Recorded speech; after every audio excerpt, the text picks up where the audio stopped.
Esteemed colleagues, distinguished scholars, members of the Academy of Science of South Africa, honored guests, and participants who are joining us from across the country and beyond, good afternoon and welcome.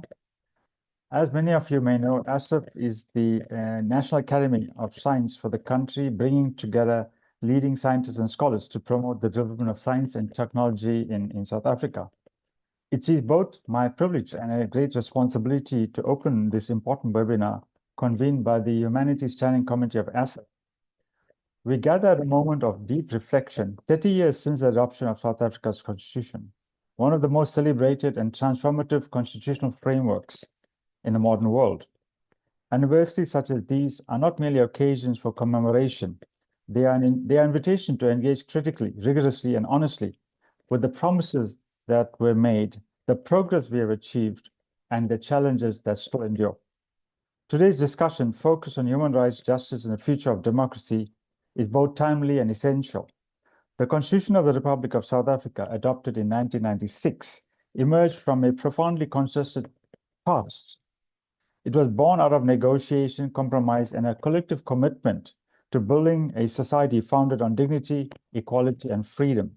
It represents at its core a moral and political covenant, a shared vision of a society liberated from oppression and anchored in the rule of law. Over the past 3 decades, the Constitution has played a defining role in shaping South Africa's democratic trajectory. More specifically, it has established a robust system of governance rooted in accountability and the separation of powers, embedded a Bill of Rights that is among the most progressive globally, provided a framework for redressing historical injustices and advancing socio-economic rights, served as a constant reference point for courts, institutions, and civil society in safeguarding democracy. The Constitutional Court and broader judiciary have, in many instances, upheld the transformative vision of the Constitution, interpreting rights expansively and reinforcing the principle that human dignity is non-negotiable. And yet, the story of the Constitution is also one of ongoing struggle. While the framework exists, the lived realities of many South Africans reminds us that constitutional ideals do not automatically translate into material equality. Persistent inequality, poverty, unemployment, and social exclusion continue to test the resilience and credibility of our constitutional democracy. This duality of remarkable achievement alongside enduring challenge makes reflection at this 30-year milestone particularly significant. It's a pleasure to once again welcome all. At the outset, I want to say that we have a Q&A session.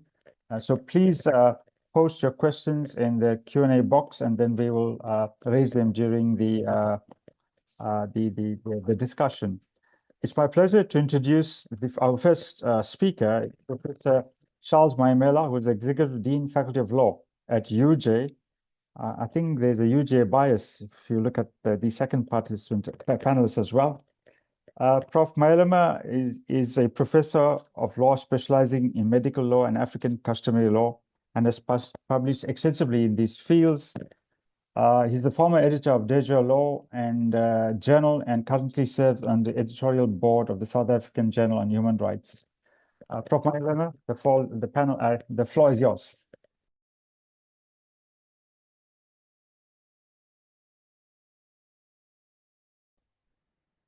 Thank you very much, Chairperson, and thank you, colleagues, for the invitation. It's really appreciated. I hope I am audible, the Chairperson. And Yes, you're very clear. We can see you and hear you. Wonderful, thank you. Colleagues, this is a distinguished honor for me to participate in this important lecture series where we get to dissect and have a conversation in relation to the status of our supreme law in the country, which is the Constitution, which 30 years into the democratic dispensation has played a pivotal role in shaping the legal jurisprudence and ultimately the outlook of society as we see South Africa today as one of the celebrated and yet growing or youthful constitutions, but with great milestones being achieved in strengthening the rule of law as well as democracy in South Africa. Colleagues and ladies and gentlemen, as indicated that the title of the presentation or engagement this afternoon will be to focus on 30 years of the constitutional democracy, and I say I term my presentation successes and failures, if any, of the South African Constitution in building the legal jurisprudence and making South Africa and its diversity better for all who live in it. As already indicated before the start of this session, the South African Constitution, colleagues, as we are aware, that is a negotiated settlement due to the political turmoil that happened in the history in the South African landscape. And this resulted in its identity, one would argue, that it's a reconciliatory constitution with the whole aim of ensuring that the country needs to build from the start in order to ensure that people in their diversity can be able to share and celebrate South Africa as one country, irrespective of the color of their skin and their background. So that's the fundamental aspect of our constitution, that it is reconciliatory with the whole aim of ensuring that diversity and inclusion remain fundamental. But most importantly, the Constitution of South Africa, the way it is crafted, it is also affirming its standing and status that it is the supreme law of the land.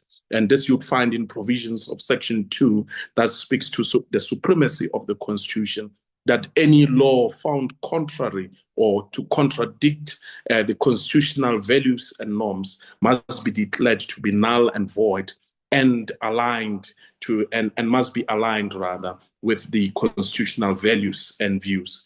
And colleagues, in the supremacy of the Constitution, one would appreciate that the Constitution is what we call a litmus test paper, where we can be able to dissect various principles and various rights as to whether are they aligned with the fundamental rights of the Constitution as the supreme law of the land. And you find the chapter 2 of the Bill of Rights, which speaks to fundamental rights, which all of us enjoy in South Africa, irrespective of the color of our skin and the socio-economic aspects and also history of where we come from. But the Constitution, one can even argue that it aims to neutralize the space. It aims to ensure that everybody in the country is afforded equal opportunities and equal rights, among other things, in order to ensure that the human dignity, which in the past, as you'll appreciate with the history of South Africa, has been compromised, in particular, human dignity. So, colleagues, with this brief synopsis, you would appreciate the reconciliatory aspect of the Constitution, that it came about as a result of blood, sweat, and tears of us to reach at this particular juncture 30 years later into the constitutional democracy, as one would term it. Colleagues, the way the Constitution has been crafted, if you go through the constitutional provisions, you will appreciate that the Constitution plays an important role as the glue of our democracy as we know it, because it aims to provide mechanisms for growth and development in the South African democracy and the South African jurisdiction which we see today. And hence you see the activeness of government, civil society, media, and universities grappling with a number of social ills, and the Constitution being at the center of everything, with the whole aim of ensuring that these social ills can be resolved, and courts coming into the space with the whole aim of ensuring that it provides the necessary solutions using the Constitution as a mechanism. So, and hence I arrive at the conclusion that the Constitution serves as a glue towards the development and growth of democracy as we have seen in South Africa today. Despite the beautiful brief history I've painted out of the Constitution in terms of its development, as well as what are its aims and objectives and its reconciliatory aspects, you will appreciate that 30 years into the constitutional dispensation, there are various critics. Universities have recently or previously, one would argue, that have engaged in hard debates of decoloniality, of transformation of the curriculum. And there are some critical race theory scholars, as well as decolonial scholars, who are holding a firm view that despite the constitutional provisions and what the Constitution stands for, it lacks the African voice. That even others take the debate further and argue that despite its good intentions, the negotiation aspects of it, what and whose constitution is it, among other things. So there are some people in society who find they will disown the Constitution. But the colleagues, you will appreciate that the mantle of this important legal instrument, which we call the Constitution, has been a very important barometer for us in order to strengthen the democracy of South Africa as we know it. But the critics of the Constitution base their criticism on the basis of the social ills as to why, with such a progressive Constitution that champions for access to basic human rights, fundamental human rights, why are still the majority of Black people still poor, the youth unemployed, and why is the crime rate so high, and so on and so on? And why is the Constitution still relevant in its standing when the country is grappling with these fundamental aspects? But as I continue with the discussion, you will see the relevance of the Constitution, that the Constitution itself is a legal instrument that enables and provides enabling environment which calls upon partnerships from the government, from the civil society, from universities, in order for us to make the realization of fundamental constitutional provisions a reality. So the Constitution itself, the way it was crafted and framed, it calls for a more proactive rather than a reactionary approach in order to realize some of the fundamental rights that we find in the Constitution. And I thus argue that in reading the Constitution, especially in reading and interpreting the constitutional values that we find in the Constitution, we must not read them with a literal meaning, but give them the purposeful interpretation of what these constitutional provisions stand for, in order to ensure that we are able to provide long-lasting solutions to a constantly evolving society that we currently find ourselves in. So it is important that we take the Constitution fully on board, and the intentions of some of the constitutional provisions that have been incorporated in the Constitution itself. So it is important that we are able to interpret these constitutional provisions with the whole aim of ensuring that fundamental basic human rights of ordinary people on the streets are provided and championed for. For example, you look at provisions like Section 27, which speaks to access to human rights. This is not an absolute right because it can be limited with Section 36, which is the general limitation clause, where if an individual is to approach a public hospital in terms of access to healthcare provision, that right, even though it is covered in terms of the Constitution, is limited because it's dependent on the reasonable resources that are at the disposal of that particular health establishment. So it is important that we read these constitutional provisions with a purpose and with the whole aim of taking into account what is really happening in South Africa today in a constitutional dispensation. So, colleagues and ladies and gentlemen, the Constitution, as I've already alluded, it calls for all hands on deck because it is the one that champions or provides rather for an enabling environment in order for the realization of fundamental human rights as already enshrined in the Constitution.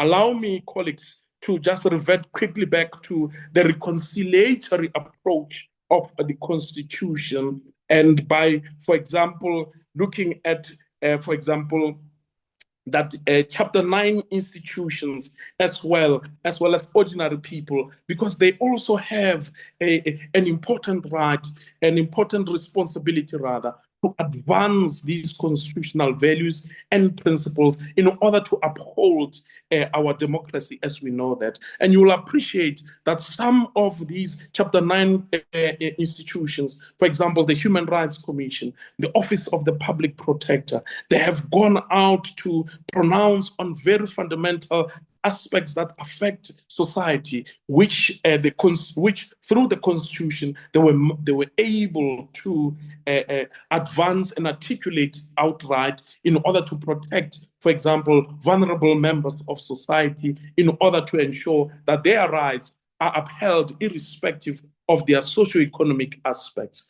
You would also, colleagues, also as a form of reform or the transformational aspect of the Constitution 30 years down the line, we have seen it especially also in higher education, in particular for the use of English as medium of instruction, which we always call it the language of trade. And which is the language of instruction in all public universities, among others. And this has even opened the door for us to be able to live up to the values of the Constitution, where indigenous languages are also starting to be embraced by universities in order to hit to the call of the decolonial scholars or decoloniality and transformation, which we have seen rise, especially in 2016 in universities. But all of these became possible, colleagues, through the mantle of the Constitution at the center of it all. And indigenous communities, indigenous languages are now starting to feel part and parcel of institutions of higher learning, because you'll appreciate also higher learning institutions in the past used to operate as an ivory tower outside of the location of the institution, outside of the location of the communities they find themselves in. But the Constitution, through provisions like Section 30 and 31, has opened the door where also indigenous languages also can be able to feature into the curricula and also feature as also mediums of instructions of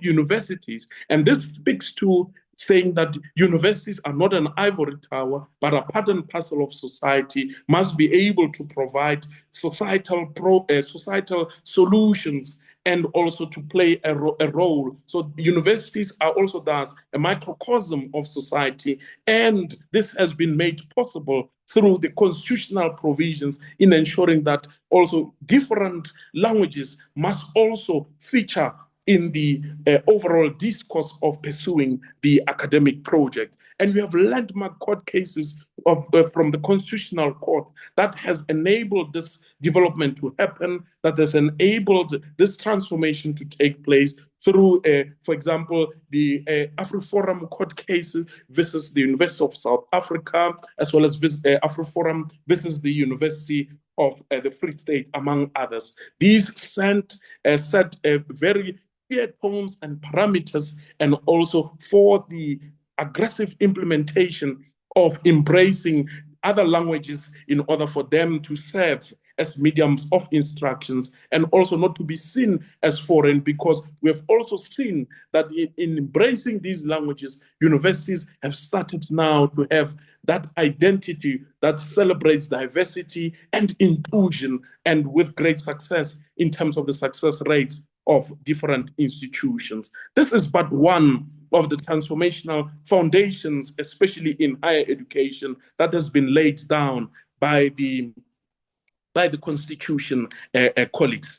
It is also important to also highlight that apart from the higher learning institutions and other sectors like labor, where the Constitutional Court also affirmed the dignity of, for example, vulnerable workers, this in itself speaks to the standing of the Constitution and also ensuring that diversity is really embraced. Another topical case which we have seen also that emanates and spoke to the standing of the transformational aspect of the Constitution is, for example, the Michael Komate court case, colleagues, where also pit latrine toilets, where a young boy died in a school toilet due to pit latrines. And this became a landmark case in ensuring that there is an eradication of pit latrines toilets to ensure that the government of Limpopo is able to provide sanitation in order to also restore the dignity of school-going children. And this in itself speaks to ensuring that we need to ensure that the dignity and the values of ordinary people as enshrined in the Constitution in terms of sections 10 and 9, which speaks to equality, are really upheld. And we have seen also that this became possible, among other things, in terms of realizing these fundamental aspects. Colleagues, the Constitution and also its standing has strengthened the democracy as we know it today. There is absolute media freedom in South Africa. The media reports on everything without being suppressed by the government. This has been made possible by the Constitution. When you compare other African countries in terms of the standing of the media freedom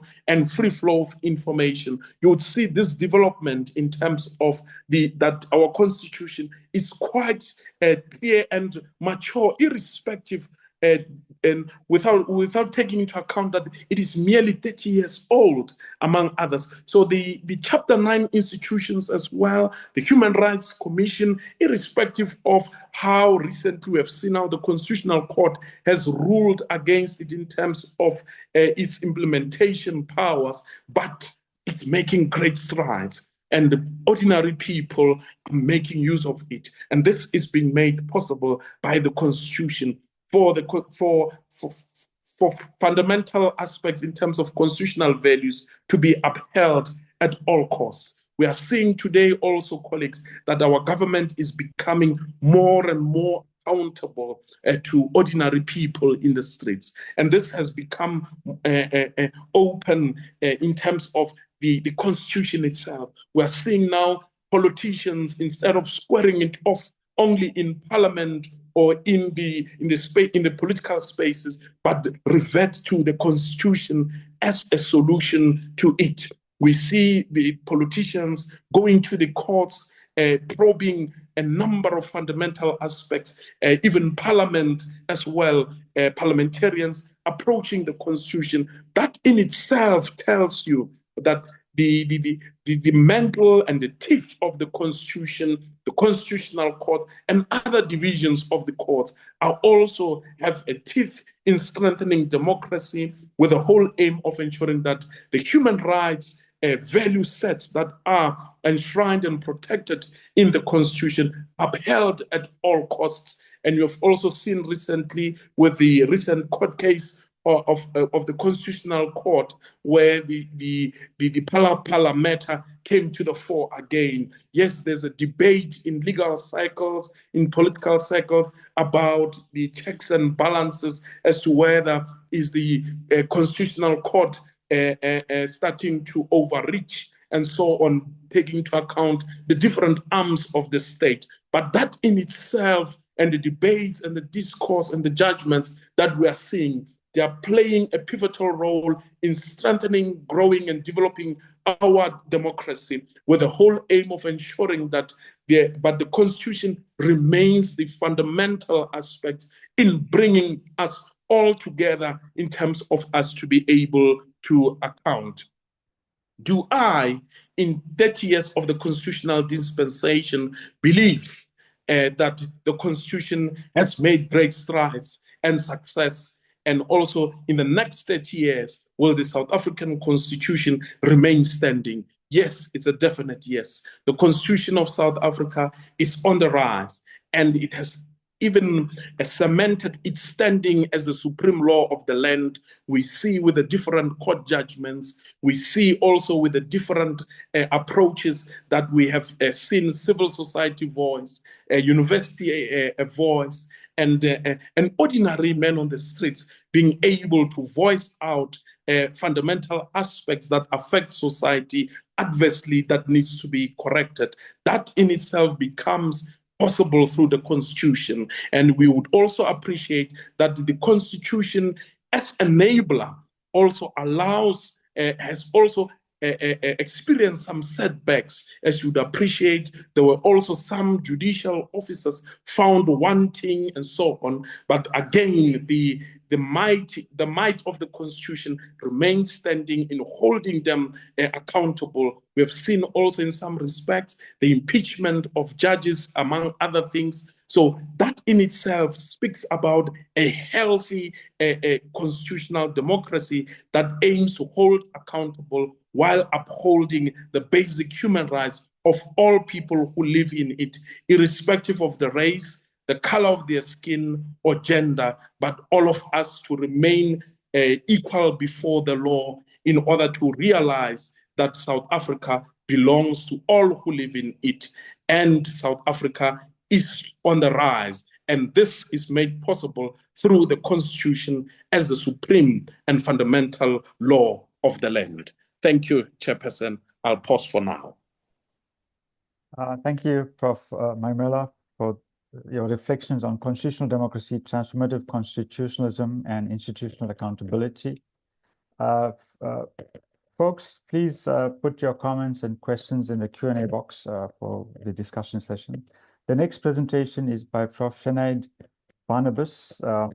She is an assistant professor in cultural heritage and identity at Groningen Institute of Archaeology, University of Groningen in the Netherlands. And she has a visiting associate professorship at UJ. Working within the South African context, she's particularly interested in how heritage is negotiated with spaces of contestation. Her specific interest is the management of traumatic and difficult heritage within post-colonial settings. Prof. Barnabas, the floor is yours. Thank you.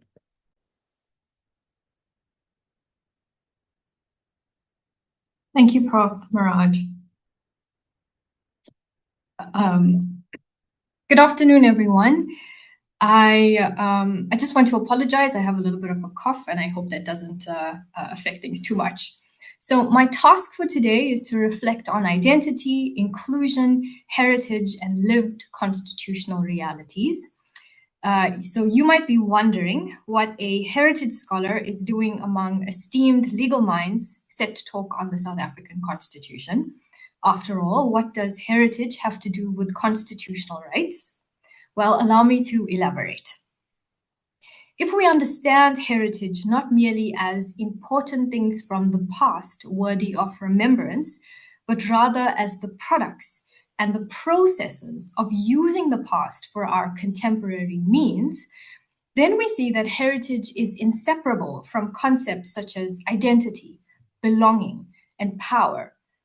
And especially in the case of marginalized indigenous communities, heritage is closely connected to livelihoods, land, culture, language, and recognition. Seen through this lens, heritage sits at the intersection of cultural, linguistic, equality, dignity, environmental, and land-related rights. As we are keenly aware, these rights are not abstract. They shape access to recognition, representation, and the ability to reclaim histories long suppressed by colonial and apartheid regimes. Now, in the past weeks, there have been numerous reflections in the news media on the question of whether or not, or to what extent, the Constitution has brought change to people's lives. It's unsurprising that when everyday South Africans were interviewed, they expressed concerns about the implementation of the Constitution and accountability for those in power. Expert interviewees reflected on these same concerns. Some added commentary on the positive differences in rights and freedoms afforded to citizens since the apartheid era, such as academic and press freedom and the freedom to protest, for example, while also acknowledging poor service delivery and its particularly tough blow to the poorest South Africans. 10 years ago, when South Africans were reflecting on 20 years of the Constitution, even 20 years ago, at the 10-year anniversary, the mood was much the same. Discussions arose around inadequate service delivery, a sense that the majority of citizens were excluded from the country's economy, the so-called born freeze asking what freedom means, and women excelling in their fields, yet coming up against racial as well as gendered prejudice. These vocalizations, 10 and 20 years apart, point to a sustained landscape of conditions that continue to reinforce the disjuncture between rights on paper and lived realities. And this disjuncture is strikingly visible in the heritage landscape, where belonging, recognition, and dignity are negotiated daily. For communities like the Kung, Kwe, and Tolmani-San of the Northern Cape, heritage has been a purposeful and particularly useful tool through which to realize some of their rights. After relocating to the Northern Cape in the 1990s, the Kung and Kwe San developed a profound and complex relationship with the wildebeest-scale rock art site near Kimberley. Although they were not the direct descendants of the original artists, the site became a place through which they articulated belonging, cultural continuity, and indigenous identity in a post-apartheid landscape that had long marginalized San histories. Through their involvement as custodians of the Wildebeest-scale Rock Art Center, the Kung and Kwe used the site to reclaim narrative authority and assert visibility and belonging to a place after decades of displacement. Their stewardship demonstrates how cultural rights, dignity, and environmental rights can be lived and enacted through heritage practice. After 20th century displacement from their ancestral territories in and around the Andriesvale-Askam area of the Kalahari, the Tolmani San, a community formed out of diverse San groups, finalized a land claim in 1999 that ended in a landmark settlement in which they were awarded more than 30,000 hectares of land, which increased later on, along with access and co-management rights with the national park. The victory was not only a legal recognition of dispossession, but also an affirmation of cultural survival. It restored access to sacred landscapes, hunting grounds, and heritage practices that had been severed for generations. Nevertheless, these communities remain marginalized, facing challenges of unemployment, inadequate access to housing and healthcare, and food insecurity. Further to this, human rights violations have been documented in the Tolmani community, along with conflicts between the community and the South African national parks with regard to the implementation of the Kalmani Sand land claim in the Kgalagadi Transfrontier Park. So, while they have leveraged heritage for some wins, in many other ways, the disparity remains between rights on paper and lived realities. Heritage was thus able to open doors, but it could not compensate for structural inequality. Perhaps a more well-known example in which heritage was a catalyst for leveraging rights-based wins came in the form of the Rhodes Must Fall movement, something that Professor Maimane touched upon.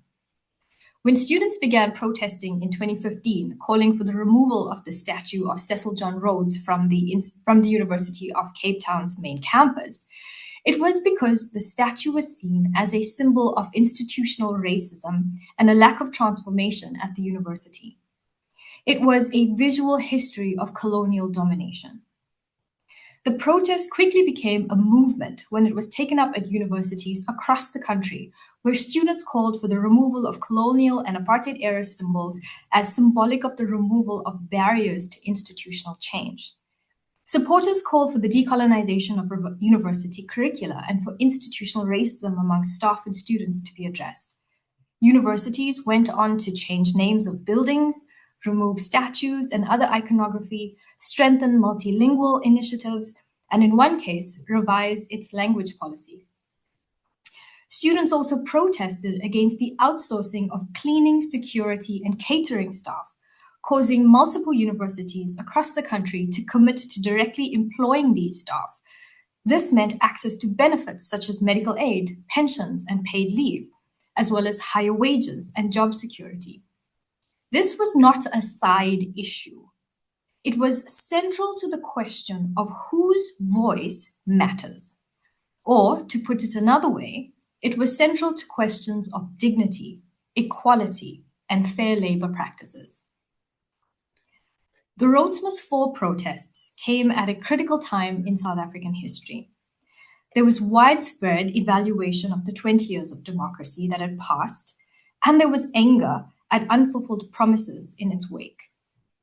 Out of these circumstances, existing socio-economic and political arrangements were and continue to be impugned.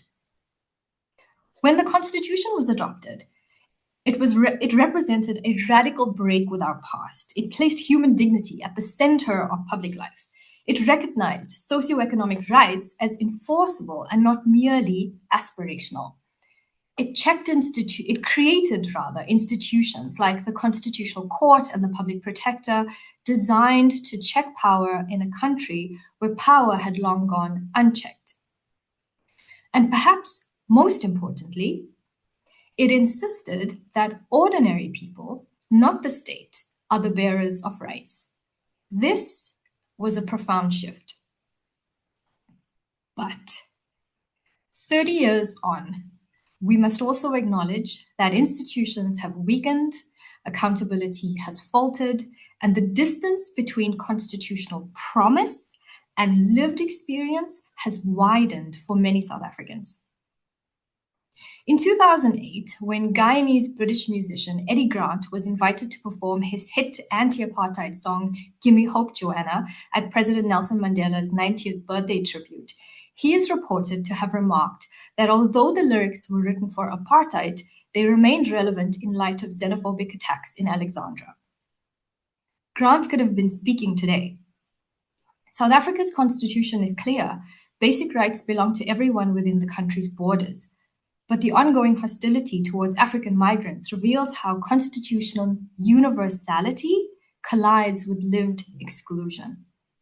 Now, I know that this is a complex issue with overlapping concerns of illegality, pressure on already faltering basic services, access to jobs, and social safety.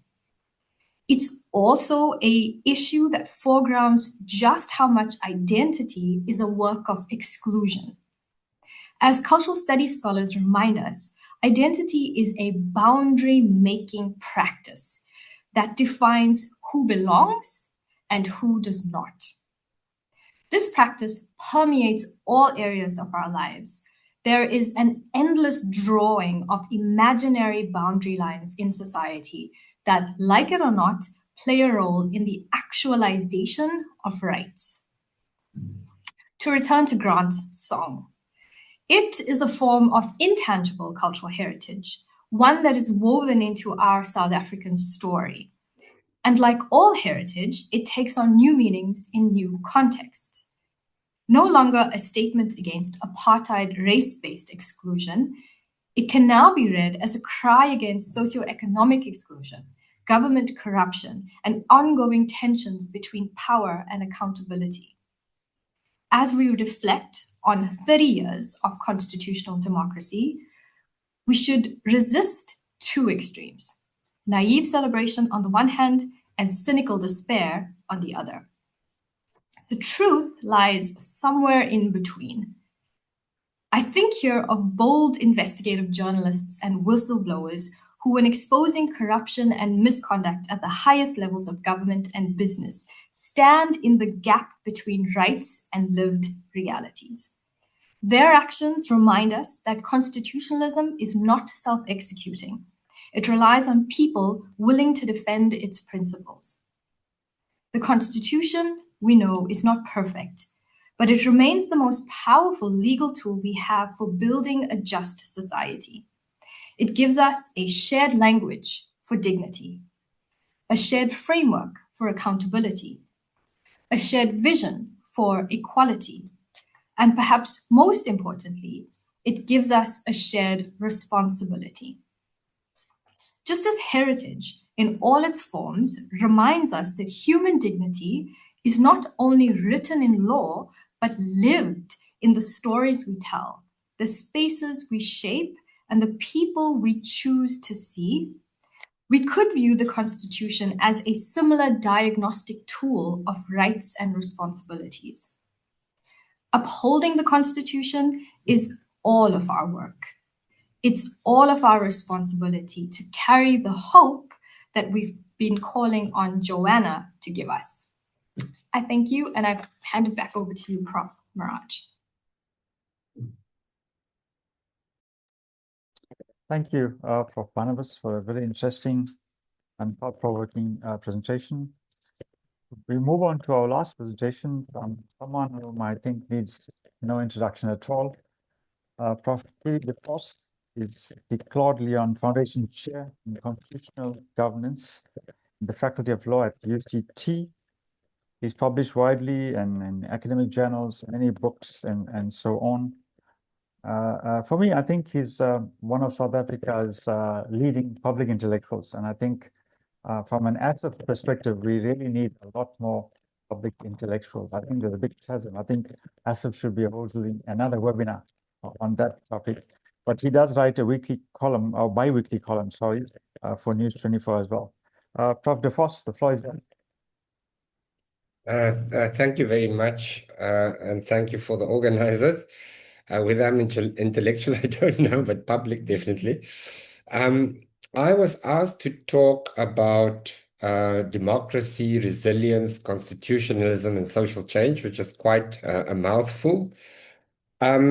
So I thought I'll start with taking a step back and look at a little bit more broadly, and then speak about the Constitution and the resilience of the Constitution, and perhaps the surprising resilience of the Constitution.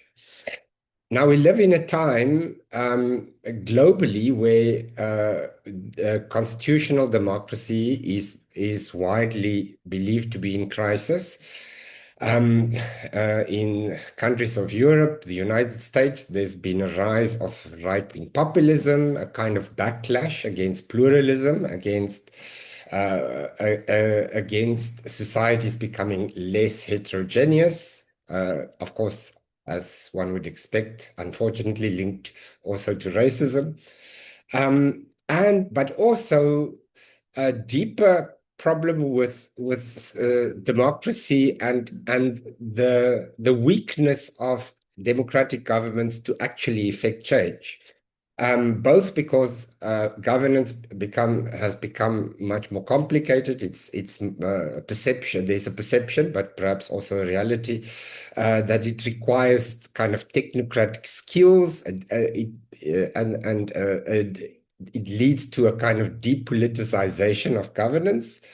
But also because of globalization and the fact that most middle income or lower income countries at least are highly constrained. Their governments are highly constrained of what they can do because of international systems, of the market forces and so on. So all of these things, I think, places constitutional democracy or any kind of democracy under strain. I would argue that in South Africa, that is maybe heightened because there's been, I read a recent study by a comparative constitutional lawyer who looked at constitutions that came into effect after 1945 across the world of a democratic nature, and calculated that the average life of those constitutions were 12 years and a few months. So we're doing pretty well at 30. And the argument that he made was that modern constitutions are value-based constitutions. They attempt to do much more than merely regulate the exercise of power within a democratic system. They embody a certain set of values and aspirations. So it is a far more substantive document that aspires to be the vehicle for achieving a specific type of society.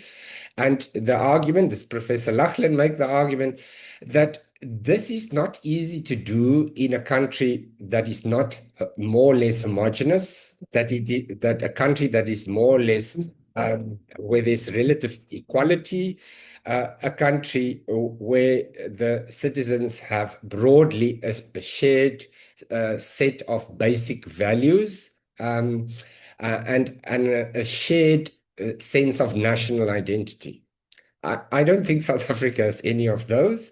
In many ways, South Africa is still a nation in the process of becoming, and the Constitution, I think the reason why it is so lauded, but also why it has come in the last 10 years under so much strain and has been criticized, subject to so much criticism, for better or for worse, it is the document that sets out this set of values that we as a nation are set to work towards. But that set of values is not necessarily a set of values that is universally or even widely shared.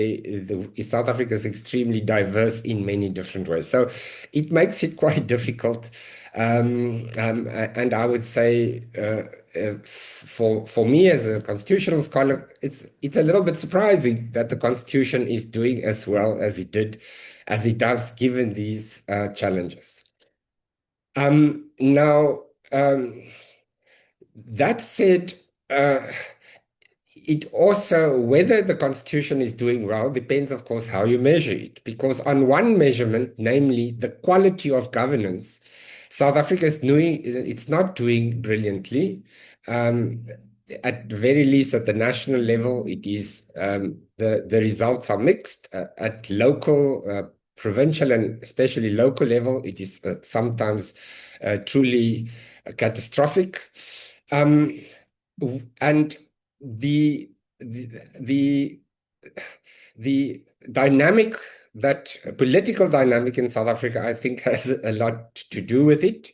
One of the fundamental assumptions of constitutional democracy is an investment. It's the value of political competition, the assumption that if there's free competition among political parties with free and fair elections, that will in itself will be a profound accountability mechanism. Parties would try and win the votes of as many voters as possible, and that in itself will improve governance. In South Africa, it's been interesting because the electoral dominance of the governing party, the ANC, has waned over the past 10 years. But it is not apparent that this has led to a dramatic improvement in governance. So the assumption, the basic assumption is not really seeming to hold out. As a result, and this is for me a very interesting aspect, is as a result, I would argue, I would contend, the South African Constitutional Court, which was especially created as part of the transition to democracy, because of course the other courts were not trusted to oversee and enforce and interpret and enforce the Constitution, because they were tainted by apartheid. The Constitutional Court over the past 15 years has played a complicated role in trying to make the political process, the institutions, the legislature and the executive, the system of electoral accountability, but also the system of political accountability in the democratic institutions, specifically accountability of the executive by the legislature. The courts have tried to strengthen this with relatively invasive judgments. For example, starting with the famous Nkandla judgment, where the court ruled that the public protector's remedial action was binding, which really, if you look at the text of the Constitution, is not apparent that they should have made this ruling. Then there were rulings about allowing for or protecting the space of minority parties in the National Assembly to be able to participate in the work of the Assembly. For example, the right of an individual MP to table their own private members' bill, a bill that is not generated by the executive. The right of parties, minority parties, to table votes of no confidence, and later the right or at least the ability of speakers to rule that votes of no confidence can happen via secret ballot. The argument in that case, the UDM case, was that because of our electoral system, the members of especially the governing party, at that stage there was not a coalition government, a governing party, will not be able to hold their own president and cabinet accountable through votes of no confidence, because they depend on the party for their seat in parliament, and so they will face inevitably consequences if they're going to vote against their own party president and against their party's government. And so there was a strong argument made, a counter-majoritarian argument in a way made in that judgment, that MP should sometimes be protected from the consequences of their actions in order for the accountability mechanisms to work better. For the same reason, in the EFF2 judgment, the court ruled that it was necessary for the parliament, if there's an impeachment, now very much in the news, to actually first assess whether the grounds of impeachment is present. And the reasoning there, and again, at least in the judgment of Chief Justice Meyer in the most recent impeachment case, there's a strong emphasis on the power and the benefits of the process, not so much on the outcome, but on the process, the importance for the general public for there to be a process where the actual question of whether there was a serious violation of the Constitution or the law or serious misconduct, whether that is present, because the argument Justice Meyer used it most recently is that is empowering for the voters. It is that process itself provides information, is a form of accountability, and it strengthens the whole democratic process. Of course, the court has been able to make these decisions despite the kind of counter-majoritarian effects of some of the judgment. In the most recent judgment, the court went quite far in rewriting one of the rules of the National Assembly itself, despite the fact of previously having said that this is really for the National Assembly to decide themselves.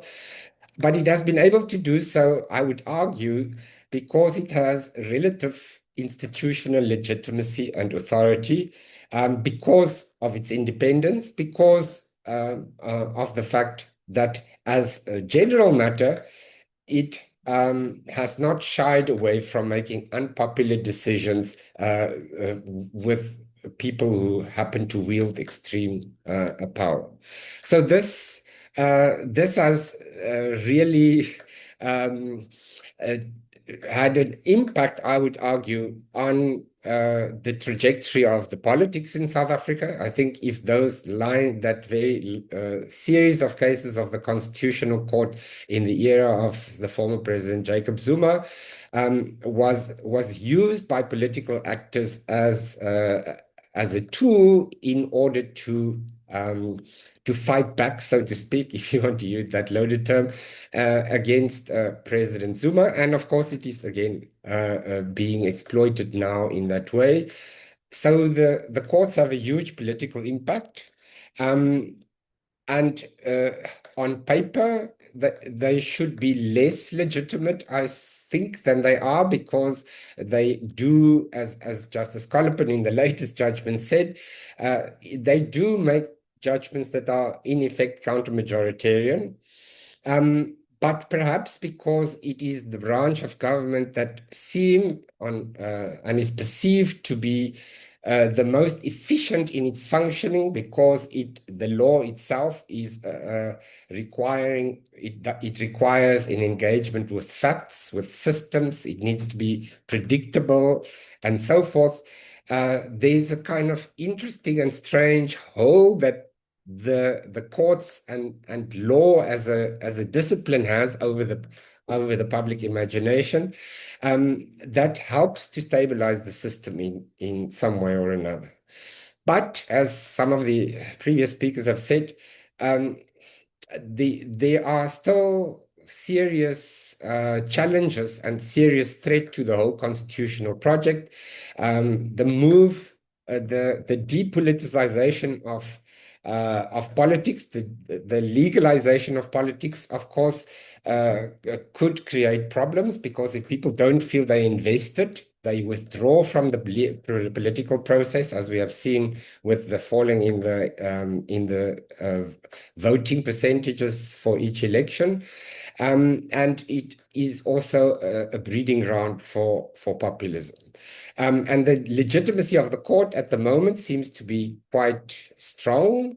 But of course, this could change, and that would also pose serious threats. So lastly, I see my time is up. Maybe just this.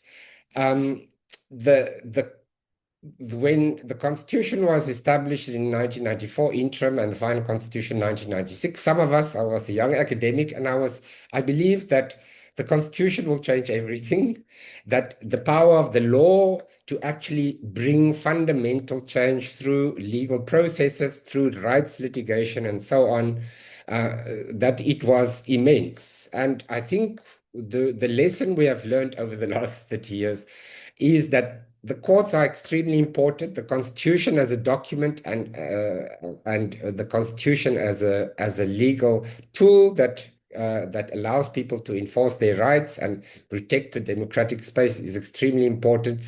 But it in itself cannot do what governments are elected to do, actually fundamentally change the lives of and especially economically, the lives of the voters. So when we think about the Constitution, I would provocatively end by saying the greatest threat to the Constitution is probably the politicians in South Africa, who do not, when they get elected, do the job as they are supposed, what they are elected to do. Thank you, Professor De Vos, and thank you to colleagues. I think we had fascinating presentations, and I think on Prof. Piri's last point, I mean, there's this whole discussion about, judicial overreach, and clearly if governments fail, then the other, tiers step in. We have about half an hour for discussions, questions. There's been lots of questions, and my administrative colleague from ASSAf, Raj, is going to help me. And one question that I think applies, I would like a response from all three presenters. There is a sense that, well, poor people, you can't eat the Constitution. What does the Constitution mean to people living in shacks, who are unemployed, struggling to survive, no access to water, electricity, etc. And only those who can afford lawyers. I mean, with the due respects to, I know two of our colleagues are lawyers. I always tell my colleagues at my university provocatively that the profession that's benefited most, I think, in the post-apartheid era is lawyers, and I say that provocatively. So the question then is, if socio-economic rights under Section 26, 27 are justiciable, why are millions still without adequate housing, food, and water? And this is from Prof. Siona Connell, who is the organizer of our session. Peter, you want to go for it? I can take a stab at it. Yes, of course, this is the first point about it being almost impossible for an ordinary person, let alone a poor person, to approach the court. If you want to go to the Constitutional Court, you need R1 million or so, probably, to take the case all the way and to get the best lawyers. So most people cannot access the courts, and it is not just about constitutional issues. It's much more broadly, and I think it should be a far bigger crisis for the legal profession and for the legitimacy of the law than it appears to be. Maybe because how power works and how elites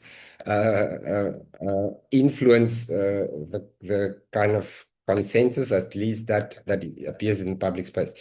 But on the Constitution, I think that it is the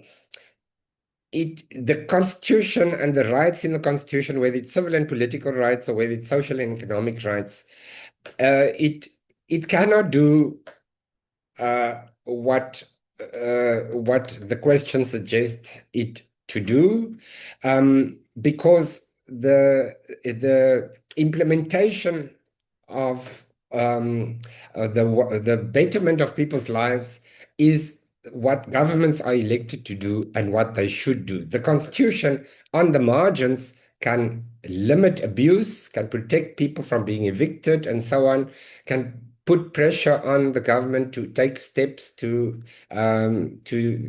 provide education, say, or healthcare services more equitably, but it cannot actually produce the textbooks. In the same way that the Constitution cannot stop people from being racist and sexist and homophobic, it can put things in place, but in personal interactions, in the way in which institutions and systems work, those things it needs sustained political action, and it needs the institutions themselves to work on that. A specific court order cannot change that. And so I think this is the one problem with the constitutional discourse in South Africa, that since the beginning of the democratic era, the Constitution has been oversold. I was guilty of this myself, I think, in that it is presented as a solution. It is not in itself a solution. It is a tool that helps and can help to curb abuse, and it's a tool that political actors or social movements or whatever can use as part of the whole toolbox to try and get those who are responsible or have the power to change things to do so. Thank you, Piri. Prof. Mayamela, you want to come in? Thank you. I think Prof. De Vos covered it very well, that the Constitution is there as a tool in order to realize these fundamental rights. It will require political will, of course, in order to realize this. And most importantly, the Constitution requires active citizenry and partnership in particular in order to realize some or these fundamental rights to be realized, as indicated also by Prof. De Vos. It has been oversold, and hence you find resulting in side debates as to what it does really entails. Because the transition itself, the Constitution was oversold in such a way that it would bring the necessary hope in the space, where people saw that document as the end of hunger, but in actual fact, still the Constitution as a framework still requires men and women who are dedicated to the discourse and the growth of democracy. So the Constitution itself is not the ultimate document that will deliver food for an individual, but the political will and understanding the rule of law, among other things. And also, you'd appreciate some of the social ills, the corruption that we are finding today.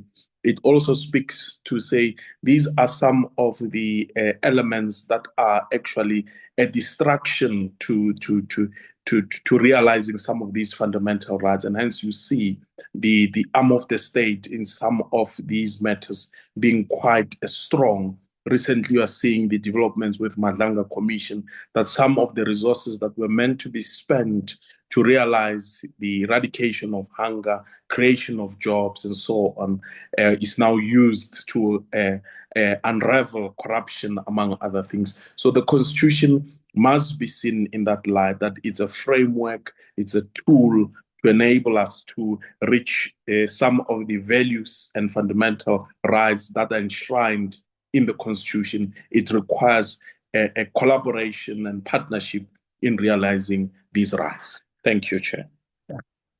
Thank you, Charles. I think you're saying that, and Perry saying that there are great expectations that the Constitution will be like a magic wand and solve all problems. Prof. Barnabas, any response from you on that theme? Thanks, Prof. Miraj. I like the imagery of kind of wandering in the wilderness and having a compass in hand to help us reach the promised land. And the Constitution is that kind of compass for us. But if we take the compass and throw it into the river and then later on tear each other apart, we can't then blame the compass. And so I feel that kind of encapsulates some of the comments that have already been saying. And while my colleagues were talking, I was remembering that a number of years ago, there was a gentleman, it was in the news, I think it was during the COVID era, where he started a vegetable patch at the front of his garden, just on the street. And then the municipality asked him to get rid of all of the vegetables. And it kind of feels a little bit like a Mad Hatter's Tea Party that we're in when things like that happen. But it speaks to all sorts of contradictory, I suppose, laws, values, and ways of being in our communal space. And there's a lot more to be said about community and the construct of that, but I think I'll leave it at that for now. Thank you, Janice. There's a very interesting question here, and I'm going to read it verbatim. Has the Constitutional Court become a guardian of constitutionalism at the expense of transformative justice? Would it not be a good idea to put the Constitution under review periodically, to constantly improve it and prevent it's stopping transformation. So who wants to have a go? Piri, you're smiling. I'm going to let you in. So I will try. The Constitution, there's actually Parliament has a Constitutional Review Committee, and every year they invite proposals for reviewing the Constitution or proposing changes to the Constitution. Very few of them actually coming into effect.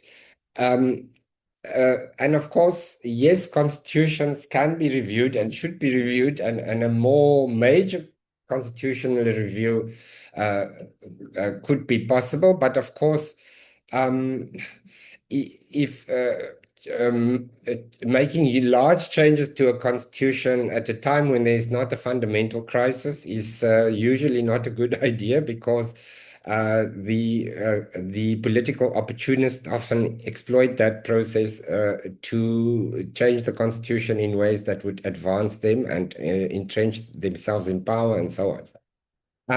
But the constitution is a document that must be interpreted. In some ways, some of the clauses in the constitution, if you think about land reform, land redistribution, and so on, it imposes limits on what is possible. And so if one wants to have a more radical program, you have to amend that provision. It does allow quite leeway, but there are constraints. But the law generally impose constraints, because that is part of the rule of law, the idea that in order for the system to work, the exercise of public power has to be done through only if it is authorized by law, and that law is always a constraining in some way.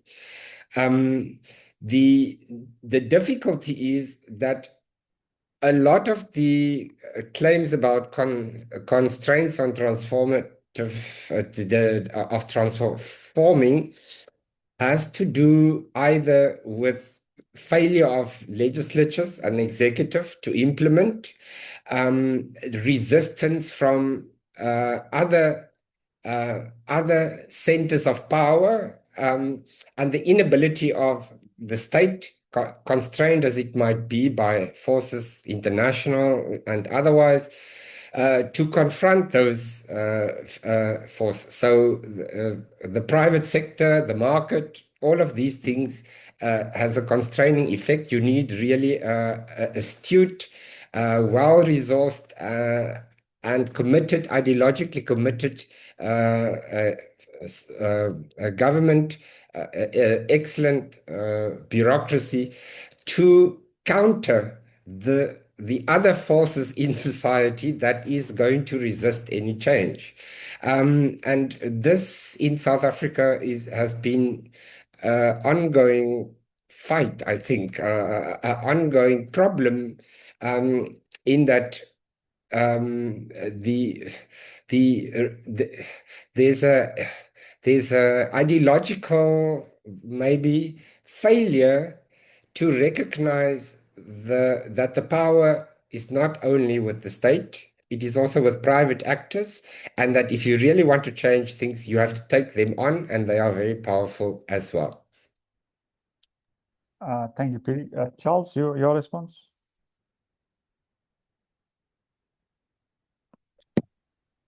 Thank you, Chair. I concur with Prof. DeForce. The amendment or change of the Constitution needs to be crafted very carefully, because the amendment which aims to address a certain problem can result in a wider crisis. So yes, as you know, laws must always evolve and to be updated in order to address the changing societal needs. So it's important that in amending or recommending an amendment, it requires a very strong a system in place to ensure that the stated objective of that amendment does not cause disruption in the country, and also the gains that have already been made by the Constitution not to be washed away by the proposed amendments, because the amendments also to the Constitution as a framework or a tool also will require that it to be crafted in a manner that will ensure that the sustainability and growth of the democracy and the Constitution itself becomes more meaningful, not to a select few who have political agendas, but for ordinary members of the society. I'll just conclude by saying the amendments or review of the Constitution must be approached with clean hands in order to reach the stated objective. Yeah, thank you, Charles. Sinead, any comment from your side? I agree with both my colleagues on this matter. So I have nothing further to add on this, but I wonder, Prof. Miraj, if you would allow us to talk to a comment that I'm seeing here now that is particularly, I think, worthwhile talking about, which is the gender-based violence prosecutions. We're on the same page. I'll give you the first go at it. The question it will be the last question given our time constraints. The Constitution obliges the state to respect, protect, promote, and fulfill rights, yet GBV prosecutions remain low and conviction rates poor. How do we hold the state constitutionally accountable for its failure to protect women and children? Sinead, go for it. Thank you so much. I'm going to leave the kind of legal aspects to my colleagues. I want to talk to community responsibilities. I ended my talk talking about the Constitution as a kind of diagnostic tool. And I think it's important that we take that diagnostic tool and turn it also to our communities. And earlier I had said that even that word community, we can have an entire seminar describing the ways in which that word can be explained. I think we have neighbors, because people live shoulder to shoulder, that doesn't make them a community. So that's the first thing to consider. Another thing to consider is what is happening in those spaces in which people know what is taking place. They know that a husband and wife is fighting, and I put that in inverted commas, and neighbors do nothing. There is a particular uncle in the family that you know not to leave your young child with, and nobody talks about it or brings it to the fore. And these are the kinds of things that I think we need to talk about. And something that is particularly, I think, a little bit like how shall I say this? A testy kind of subject is the fact that we need to interrogate our cultural values. Look what happened to Kwesi during the Zuma rape trial. The way in which other women abused, verbally abused, and the like. These are the kinds of things we need to talk about in terms of cultural values, and some of those, when I use the term values, some of those that need to be changed, some of those that need to be debated, some of those that need to be thrown on the rubbish heap. And looking at ourselves in this way is very uncomfortable, but it's very needful.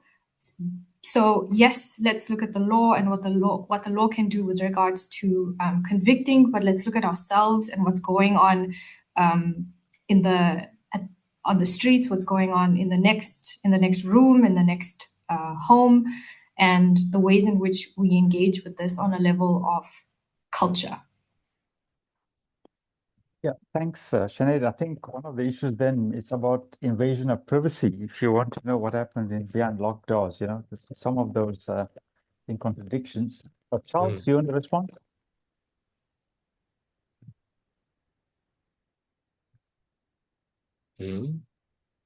Thank you very much. Yeah. In relation to the issue of gender-based violence, it's a very sad pandemic that we are experiencing as a country. And it has resulted, for example, in civil society, in women in particular, raising concerns about the relevance of the Constitution in not providing solutions in protecting them against so much violence in the country. And also it has resulted, I think this question also leads back to the second question of amending and reviewing the Constitution, where we have had it in different quarters in the media, some groups in communities speaking about the debate of the death penalty coming into to the fore, and that will require an in-depth, fundamental reviewing and engagement of some of the constitutional provisions, for example, the right to life, among others that are very fundamental. Also taking into this, because there are also some circles we have also ventilated to say this constitution actually is more protective to the perpetrator rather than the victim. And this emanates from example from provisions like 35 that speaks to rights of an accused person, where you hear ordinary members of society raising concerns as to whether is an accused person do they have rights, among other things. So this also boils down to the foundation and crux of the Constitution, because when we started this lecture, we spoke about the Constitution being reconciliatory in its nature. You also see the provisions in the Constitution itself. Some are aim to restore.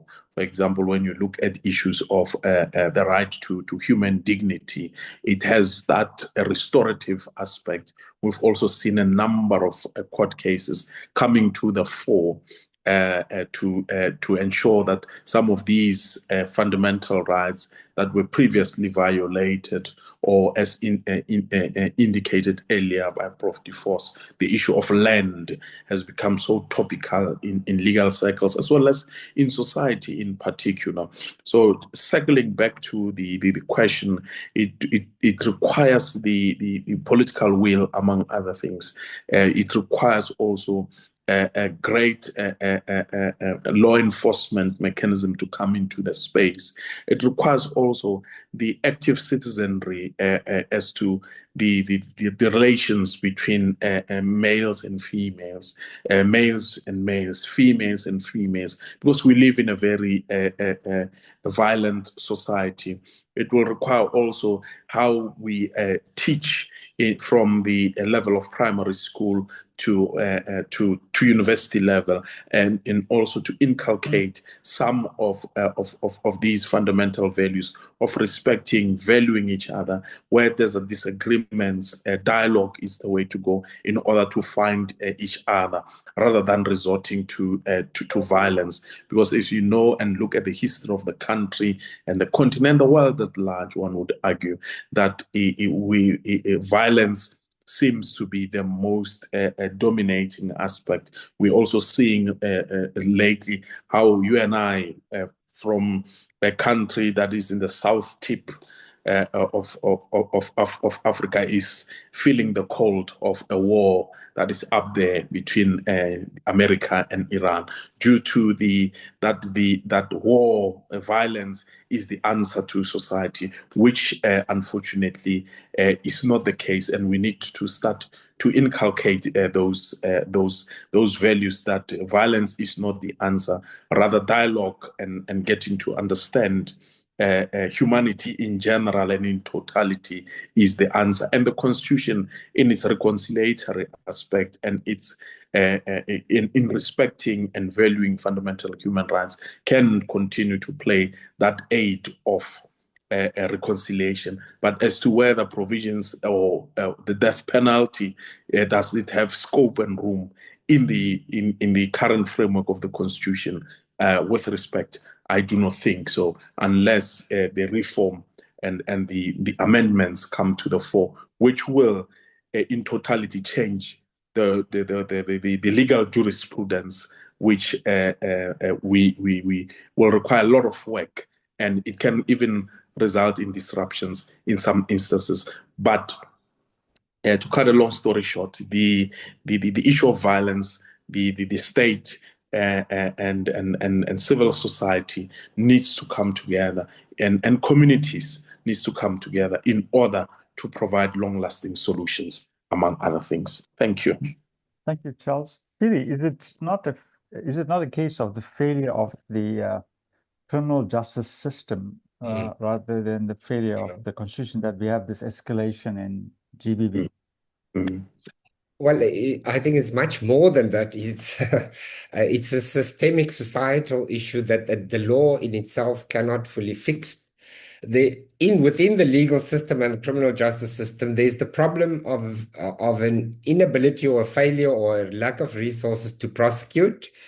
But the system itself on paper provides, for example, important tools to protect the potential victims of gender-based violence, protection orders, but the ability or the willingness of the police to enforce this is sometimes lacking. So it's a very big problem over and above the fact that the problem is not only legal, it's societal. But I want to respond. So yeah, so it is very. It feels a little bit hopeless to see how it can be fixed. The question about accountability, I think, is important, because ultimately the accountability is a measure that is supposed to help to address this, to put pressure on the government to fix the criminal justice system, is democracy. Firstly, participatory democracy, people coming together, organizing, and exercising their political rights every day through mobilizing against gender-based violence. And of course, the ultimate accountability tool that comes every 5 years when there is, for the representative democracy part of the democracy, when we vote. And on paper, this is a powerful accountability measurement, but for many reasons, including perhaps that the master frame, the master narrative of South Africa is still a frame of, it is still framed by race more strongly than about everything else. But yeah, and so for that reason and many other reasons, the system, I think, is not very responsive in the sense that political parties who don't put gender-based violence at the top of their list of priorities, that they will be punished. If for some reason that has not happened, I suggest that the dominance of race, for obvious reasons, it may be part of the issue, but there are maybe also problems of the members of political parties, the leaders of political parties themselves not truly having been emancipated, still being embedded in patriarchal ideas and values and cultures. And so they're not going to take this on as an absolute priority. Of course, everybody say they find it a priority, but when it comes to doing, it's not always the case. Thank you, Perry. Yeah, I think patriarchy is a challenging issue as well. Folks, I think we've had fascinating presentations from Professor Mayamela, Professor Barnabas, and Professor De Vos. We're really grateful that they took time to prepare and engage with us. And hopefully that this will take us somewhere in ensuring that when we observe or commemorate, I don't want to say celebrate the next 10 years, they will be able to demonstrate there's more progress. Obviously, I won't be around, but I hope others are around. I need to thank our team that set up this webinar, especially Prof. Siona O'Connell, and she had conceptualized it. And then, of course, the ASSAf Secretariat, Henriette, Letabo, Ina, and Raj. And I think in closing, the sustainability of the constitutional democracy depends not only on the institutions, I think it also depends on values. It depends on a shared commitment to justice, fairness, and human dignity. And I think this is where in ASSAf we are demonstrating, or we want to demonstrate, that scholarship, education, and public discourse play a transformative role. So the conversations that we are having in spaces like this webinar are not abstract. They contribute to shaping policy, informing debate, and ultimately influencing how society understands and enacts its constitutional principles. So once again, I want to thank our speakers and thank all of our colleagues that logged on. Raj knows the figures. I can't see how many people were listening and engaging with us. Thank you for all those questions. We couldn't engage with all the questions, but I'm sure Raj is copying those questions and we can filter them into other discussions. Thank you and good evening, good afternoon. Cheers.